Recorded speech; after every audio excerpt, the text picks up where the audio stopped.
Tuperos y tuperas, what is going on? It is your boy, El Parcero Philly, 1/4 member of DOOP by the River. Obviously, this week is an interesting week in Union Soccer because, well, we got an awkward bye week. We had an MLS match, SmackDown middle in the World Cup qualifiers, and now we have to wait essentially 2 weeks until our next MLS match. So the guys are taking advantage of this break and getting some much needed rest. So I decided to change up Duke by the River this week. So what we are doing, we are bringing you a amazing interview that I was able to get with my man, Paul Catrino from Views from the Bridge. Paul is a dear friend of mine, and he's got a fantastic soccer mind of his own. So today, it's going to be a shorter one. But what we're going to do is in the first portion of this podcast, we're going to give you that interview with Paul Catrino talking about the dying topics of Union Soccer and what went down on Friday night against the New England Revolution. And then I'll give you guys my take and my thoughts on what happened on Friday night. So, guys, sit back and relax. And if you guys could, make sure you guys like the video and subscribe as well to El Parcero Philly's YouTube channel, and as well subscribe to Philly Sports Network. You can find it on YouTube as well. And, of course, you can find it Duke by the River wherever you stream podcasts. You can find it on PSN Radio. You can find all of Philly Sports Network's Tuperos y tuperas today. Joining me now on the Duke by the River guest line, it is my brother from another mother, one of my favorite tuperos, Mr. Paul Catrino from Views from the Bridge. What's up, buddy? What's going on, man? How you doing? Dude, I'm so pumped up to talk Union Soccer with you. It has been a while. Obviously, COVID, derailed that a little bit from all of us, but man, it's such a pleasure to finally talk with my brother, talk about the Union, man. Hell yeah, man. And it's all we used to do. Yes, sir. That's all we used to do. And you know what? I know you're feeling good, my man, because I was catching a little eye what's going on with the U.S. men's national team, and I know you're feeling good this morning, man. I mean, God, it's just you can't really put words to seeing Mark and Brendan. Like, those two guys had to see each other right after Brendan scored that goal, and it was just like, dude, look at us, right? Look. Who would have thought? Not me. It's gorgeous. Eating a cheesesteak, and look at us. Look at us. Yeah, right.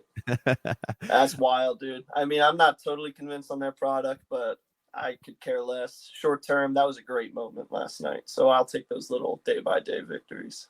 I mean, I'll as long as those two are playing, I'll enjoy the U.S. men's national because those are my boys. Those are my boys. They're my little guys. But Paul, no. So really wanted to get your thoughts. Obviously, it's been a while since we talked about the Union because obviously we have a long layaway of a break here. But the last match, last Friday night, at home on fireworks night, nonetheless.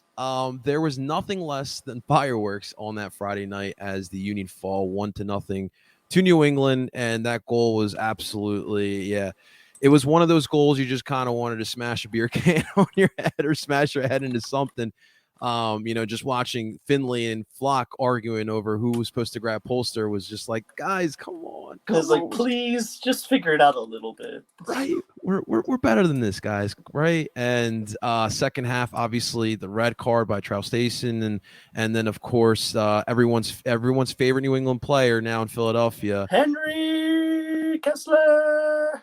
I'm sure Sons of Ben is coming up with the chant as it is, but first off, what I wanted to ask you, my man, I haven't really gotten to ask you the dying question that everyone's wondering in Duke Nation. It's like, what is up with the attack?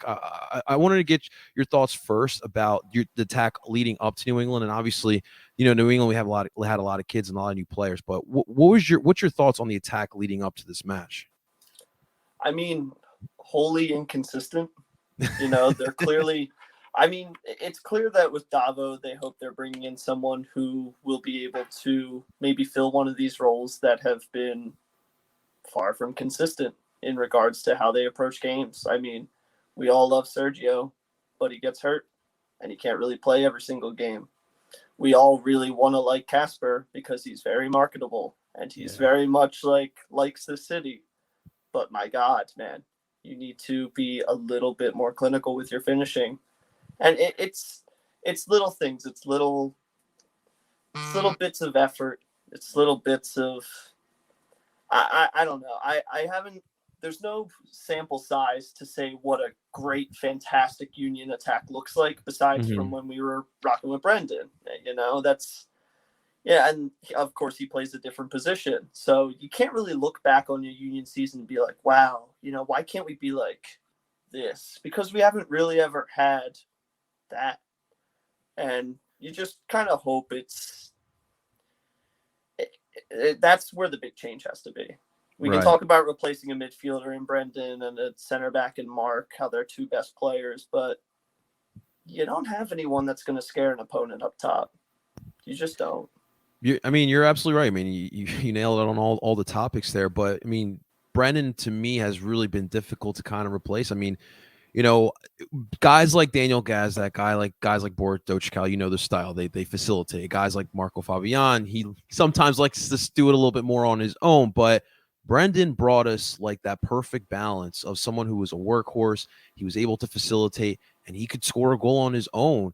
So we really, I feel like we have been missing that. But to me, also, I love Leon Flock. I love the tenacity he works with, but as an attacker, I don't know if he's that polished yet. I'm not saying he can't do that. He's still pretty young. I mean, even the U.S. is even noticing it as well. But Yeah.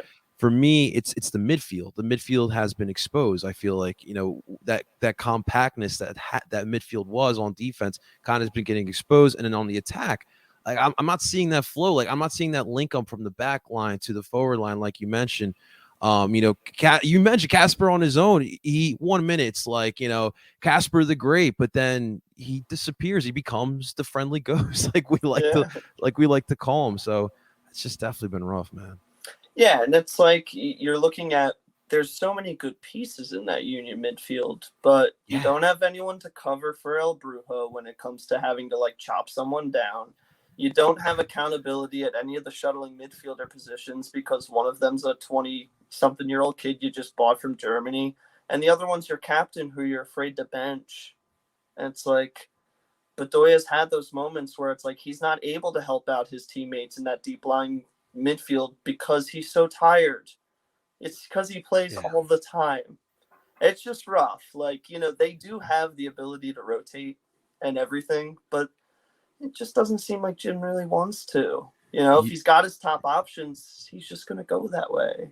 I love Jimmy Boy, but it's kind of like the Roy Kent effect when it comes to Alejandro Bedoya and him. He just Yeah, loves Ali, and I love Ali, and I don't want to talk about the day. We have to talk about his retirement because I'm going to be really emotional. sure. But that's his guy. That's absolutely his guy, man. But I want to ask you as well because obviously the story before the game was the lack of players that we were without because obviously World Cup qualifications and of course we have to play while no one else is playing. But the kids got some play and obviously a lot of fans were excited about it. I saw there was a guy I was sitting in my section that was saying, "Man, I don't care if they're kids. This is the best soccer I've seen all season." I was like, "Okay, well if you enjoy that by all means." But what'd you think of the kids, our four homegrowns that started out there?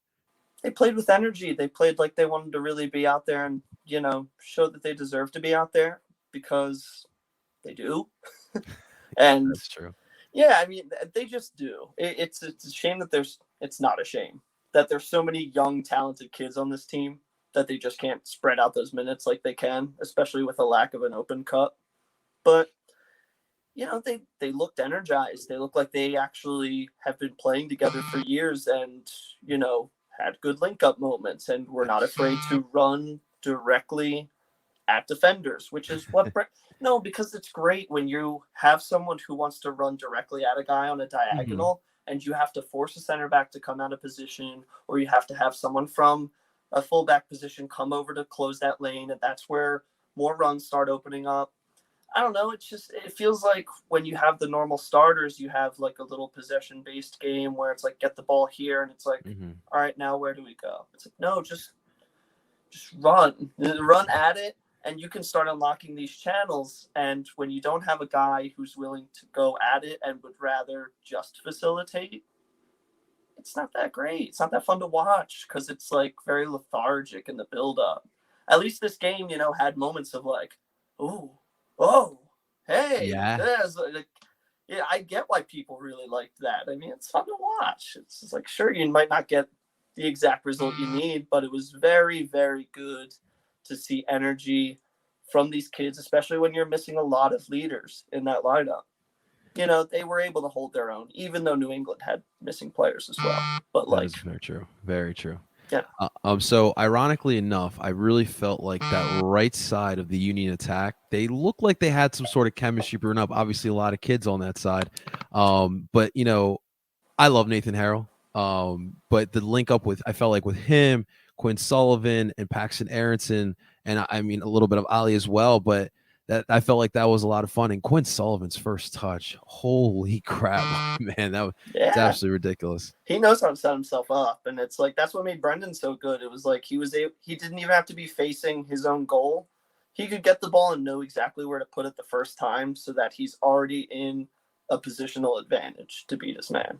It's Right. like that's gorgeous. That takes so long to learn. Yes. To feel your defender like that, and he's so young to be doing it.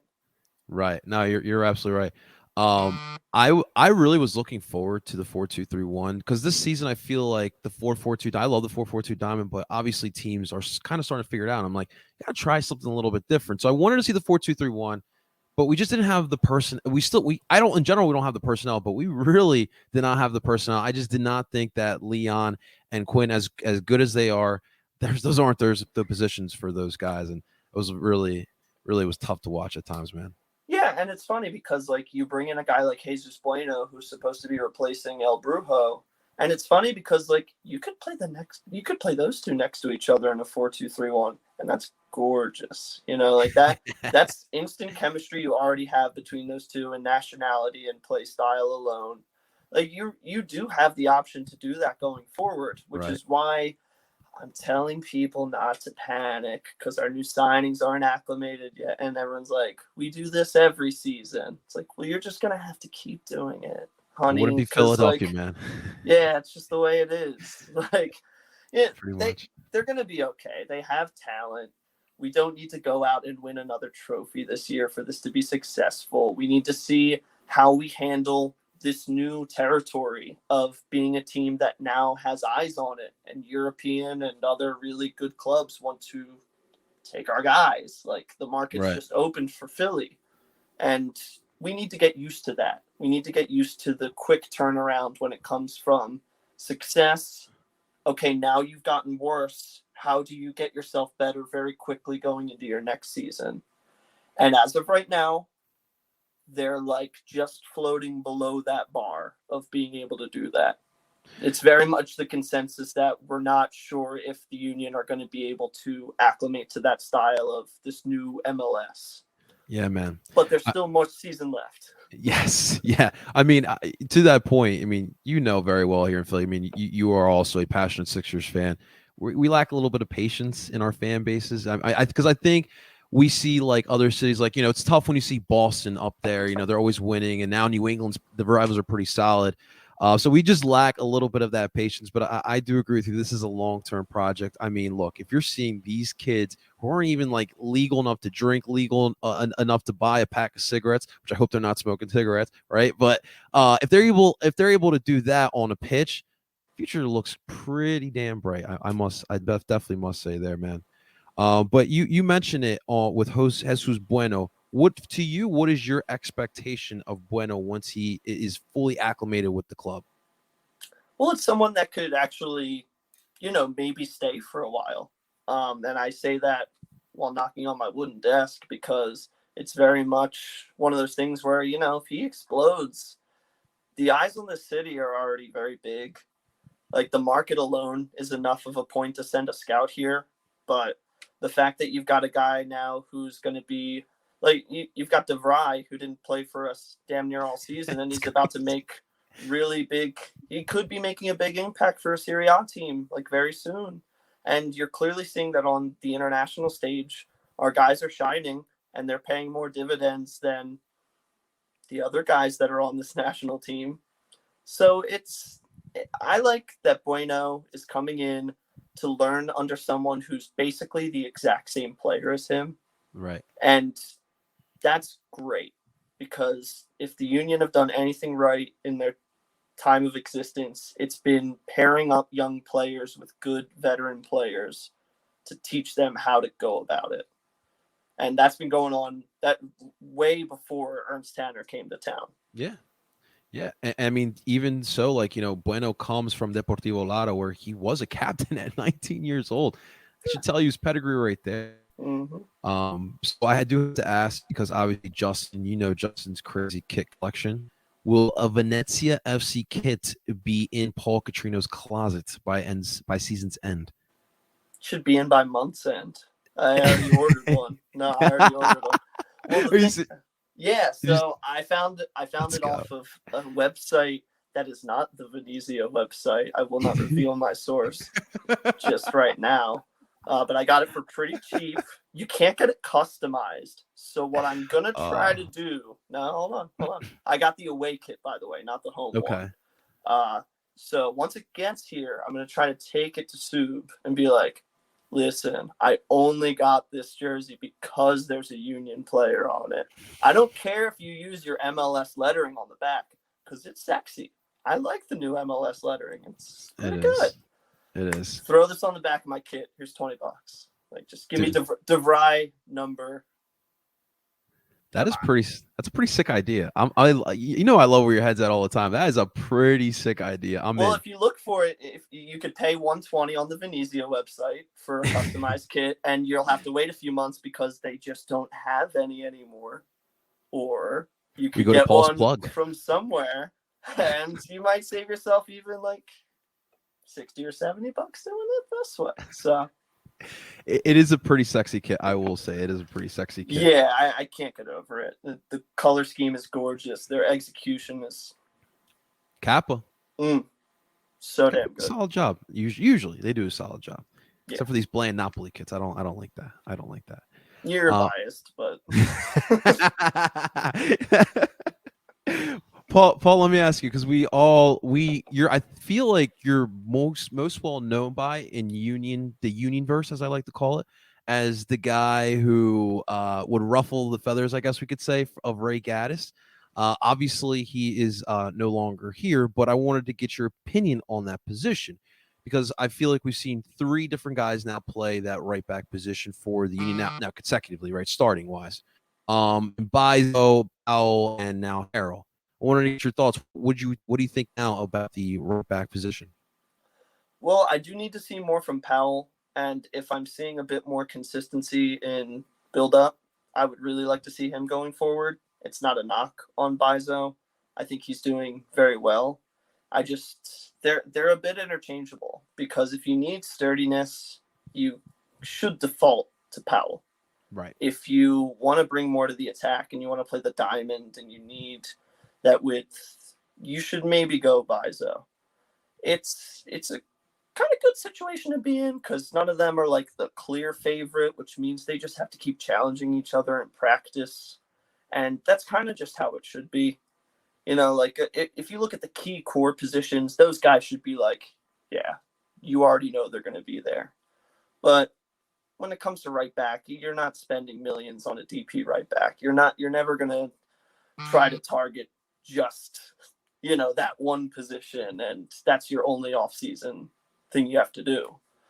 But they both have things that they bring to this team.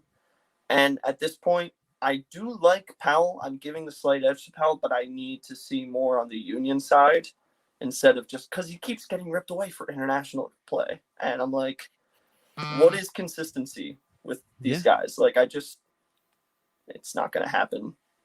At least this time around, which you hope with a month to go left in the MLS season, once it gets there down the line, they're able to kind of just hang back and, really do what they need to for club. I agree. I agree with you there that with Powell, you know what you're getting. I feel like you said, he's more sturdy, he's more stronger on the defensive side, where Mbizo's more his strength is on the attack. And if only I feel like Nathan could have a little bit of, he could be that guy where we're asking for a little bit of both. But I think he needs more of that seasoning. So I do agree. Yeah, it's never a knock on him. We all know how talented he is at his level. It's just you don't get to just pick up that game speed right off the bat. And Right. I feel like a lot of people saw him being marketed to Union fans at the beginning of the season and just assumed he was going to walk in and that was it. Yeah. But Jim knows more than we do. He can Right. see, like, when he's catching up, and yeah, he'll get there. He'll get there. A lot of these homegrowns are going to get there, whether it's with us or not. They're all super talented. They just Super are. talented. And can we get you started on as the person to start the campaign for Ray Gaddis on the Ring of Honor of the Union? You want me to be on that? I want you to be the president. You.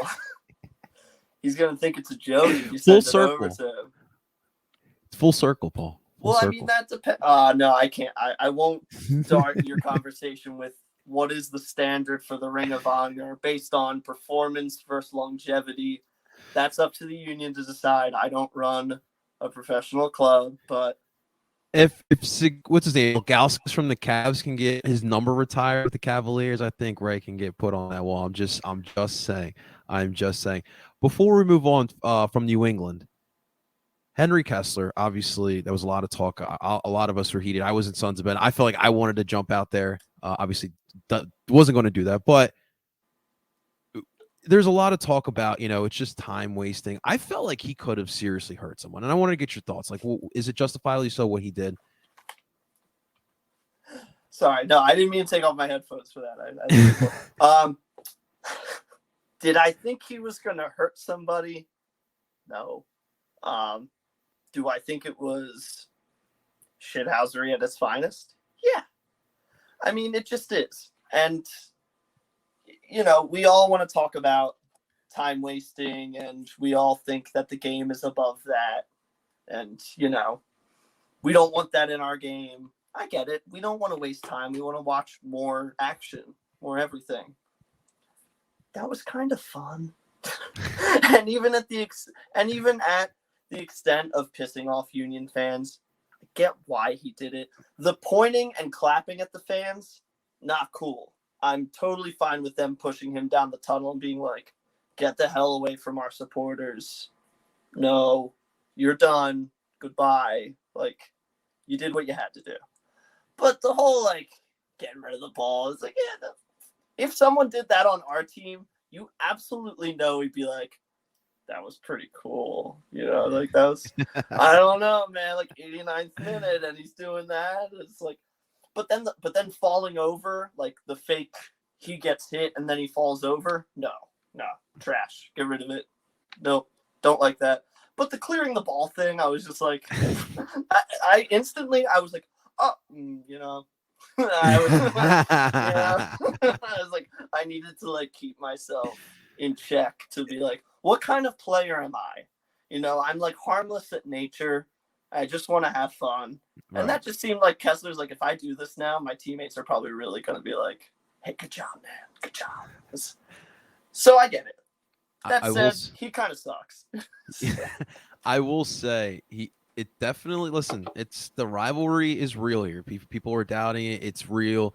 And it's crazy. For people who don't understand our love for this league, it's for stuff like this. Because now, next time we face off against New England, my blood's going to be boiling at another level.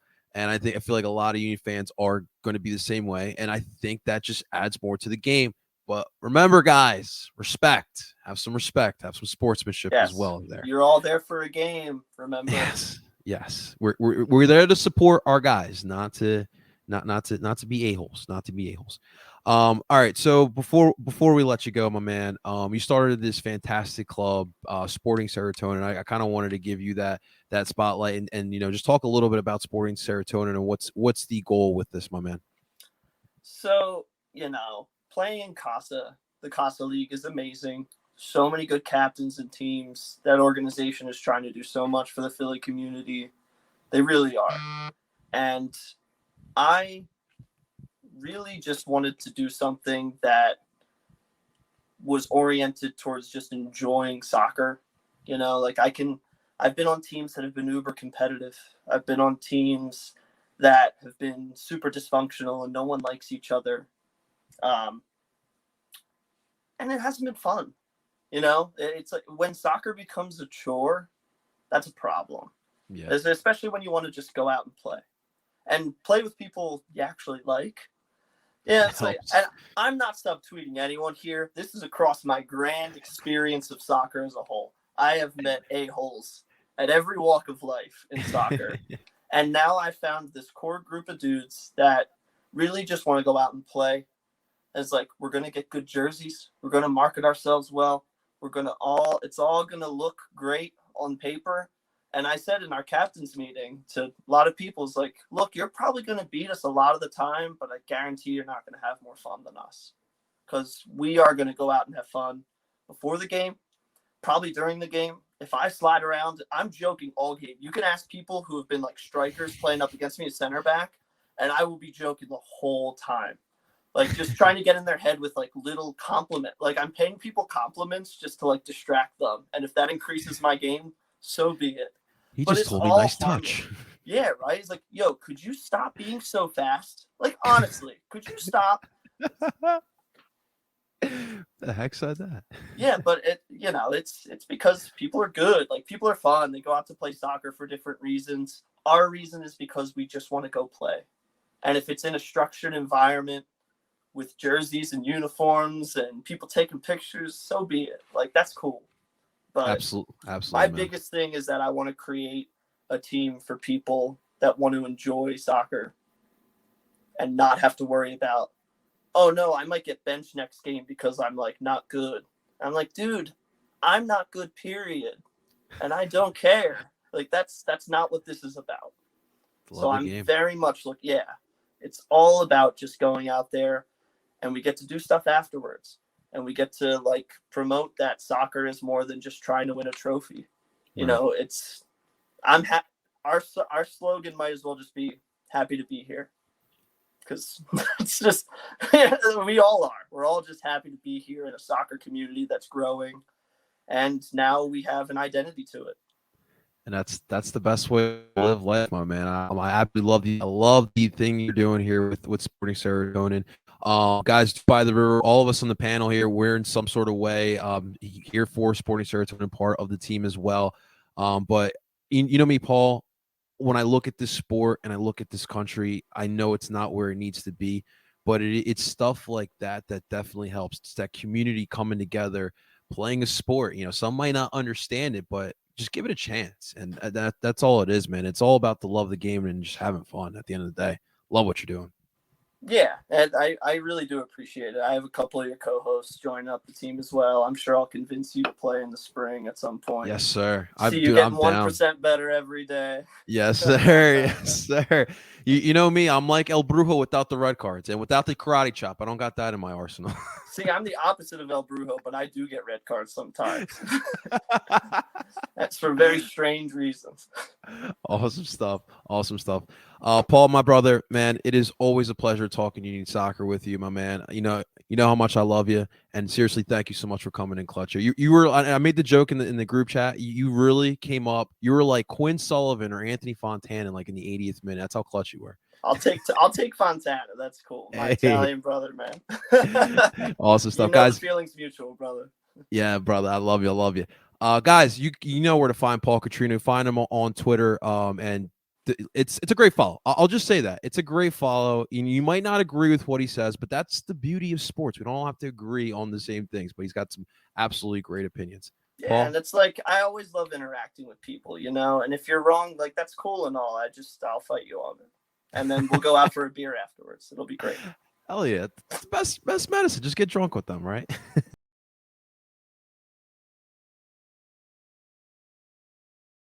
And that is right, guys. Big shout out and a big thank you to Paul Catrino. Fun time, and it's always amazing chopping it up and talking Union Soccer with Mr. Paul Catrino. Look, I just wanted to add on kind of to what we talked about already. I loved what I saw from the kids on Friday night. Already right off the bat, you're handed a bad deck of a bad hand, right? You're out 7 key players on your roster, especially Andre Blake. Like, what do you do without Andre Blake, right? But you got the kids in there, and as much as I loved what the kids gave us, I did not see enough from them. right? I do think that those guys still need some seasoning, some more experience out there on the pitch.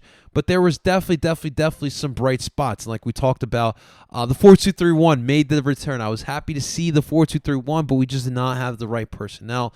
Playing a Leon Flacca as a wing, he definitely cannot play as a winger at any time. And the same, I mean, Quinn Sullivan looked a little bit better as a wing, but I think his skill set for me, I think he's a forward, some sort of a forward. I think he could be a 9 maybe eventually down the line, but he's got some holding ability to him, especially with that first touch is absolutely ridiculous. So I think that this future is bright for a lot of these kids. I mean, Paxton Aronson, I don't think he's scratching the surface of what he could possibly be. We've seen some flashes. We've seen a little bit of what he can do, but I think that we are going to see some more of what Paxton Aronson can do. It was a tough match. I don't think that the MLS should have made New England and the Union play each other. I know why it happened, because obviously they had to reschedule because of the Union having to play CCL on the 15th. But it's just a tough circumstance. Now, when it comes to Henry Kessler, look, I didn't agree with what he did. I get it. It was shithousery. It was fun. Paul loved it. I didn't enjoy it whatsoever. But I will say I do enjoy the fact now that the rivalry is real. The rivalry 110% is real between the Philadelphia Union and the New England Revolution. You know, it's crazy when you beat New England 6 straight times. Now you haven't beaten New England in 4 straight times. So the rivalry is 110% real. So going forward, I will say I think I'm sold on the fact that this team needs to. It needs to shuffle the play. It needs to be more of a rotation with these players because, you know, Quinn Sullivan, Paxton Aronson, Jack McGlynn, and heck, even Nathan Harrell have shown you that they deserve to be put out there more often. And it wouldn't hurt to have some sort of rotation. I think that when it comes to Club America, which we'll get to a lot next week when we get back to the pod and we get to normal podding, I believe that when it comes to Club America, we'll still put out there the strongest starting 11. And more than likely, that'll be Kasper Shabilko with Corey Burke or either Sergio Santos. And then a midfield diamond of Daniel Gazdag, Jamiro Montero at that left shuttle midfielder, and Brujo Martinez at the 6, and Alejandro Bedoya at the right. Or if you want to go Leon Flock at the 6, I think Flock or Martinez should start at that 6, either or. Your back line of a Kai Wagner, Jack Elliott, Jakob Glezes, and the right back. It's interesting of what you do right now. I think in that game, I would go with Olivier Mbaizo again, and then of course, who else but Andre Blake as your goalkeeper. But the Friday night match definitely showed us that the youth is definitely here to stay, but. Unfortunately, we still have the issues of the link-up play, and I've talked about it plenty on the podcast. I still am not seeing enough link-up play between the back line to the midfield to the forward. And, you know, we talk about it. You know, we're talking about attack. Who's going to score goals? This team clearly lacks a killer. But, you know, we just talked about Kasper Shabilko with Paul Catrino. Kasper, in the biggest moments, does not show up, and that is a problem as well. You know, this past week would have been great. You are missing so many key pieces. You're playing with a bunch of kids. It would have been great for you to show up. And just flat out, he didn't. And it's been an issue. Since that great start to CCL, where has Kasper Shabilko been? And these are all serious concerns for the Philadelphia Union. Now, I do like that Jamiro Montero can play as a shuttle. Can be someone that can drop back deep enough, get the ball, pick it up, and move and play as a shuttler. I think he can do that. I think I think for him, I know Jamiro loves to be the guy. I know he loves to be that, but he's not the guy. It's proven he's not the guy. But if he can add to that creation, that link up, that'd be big. Obviously, Brujo's not doing that for us right now. And I can't expect much more than Alejandro Bedoya. And I don't understand the absolute hate with Alejandro Bedoya. We do this too much here in Philadelphia. It's not just with the Union, it's with Philly sports. I mean, for almost a decade now, you know, this whole city hasn't appreciated a guy like Claude Giroux. And now we're doing the same thing to Alejandro Bedoya. The guy's older, and it's tough to keep up, especially with a lot of these young kids and the amount that Jim Curtin is expecting from Alejandro Bedoya. I think now I'm in. You guys got me. You guys were saying, hey, listen, we know what we're talking about. You got to play the kids, and you guys got me. I agree. I want to see some more rotation. I want to see some more of the kids. They gave us a spark that we generally needed. My boy Nathan Harrell out there showing off his skill. I don't think that was a penalty, by the way. The one that led to the goal, that set piece. I don't believe that was a penalty. That's just my honest opinion. But I will say, too, teams do know how this Union team plays. It is not too complicated to figure out. Excuse me. It's not too complicated to figure out how to stop the Philadelphia Union. It's not. I think this team needs to get creative a little bit. And that's why I wanted the 4-2-3-1. Now, when you come back fully strong and at full health, I do believe that I would rather see the Union try the 4-2-3-1 with speedier guys like a Corey Burke and a Sergio Santos, even though it's probably not their natural positions. But something, we need to try something. And the only reason why I want the 4-2-3-1, it's because of Gazdag. It's because of his skill set. The guy's a facilitator. The guy's more of a Borek Dochkow. And I think in a 4-2-3-1, he's easily more able to facilitate the ball. Now, I mean, that still does raise the problem because who is going to get the ball to Daniel Gazdag as a 10? That's still an issue as well.